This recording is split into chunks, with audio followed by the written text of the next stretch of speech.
तनी छपरा सिवान लिखवालो अपना ढोलिया पा गोरे ढोलिया पा गंगा दहर के लोगो लगालो अपना ढोलिया पा गोरे ढोलिया पा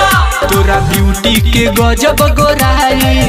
लगे लइकन में मार करवाई अरे सभा के बटी हत प्यार है अजूरिया पा तनी छपरा सिवान लिखवालो अपना ढोलिया पा गोरे ढोलिया पा गंगा दहर के लोगो लगालो अपना ढोलिया पा गोरे ढोलिया पा Mixed by Sakshi Recording Studio.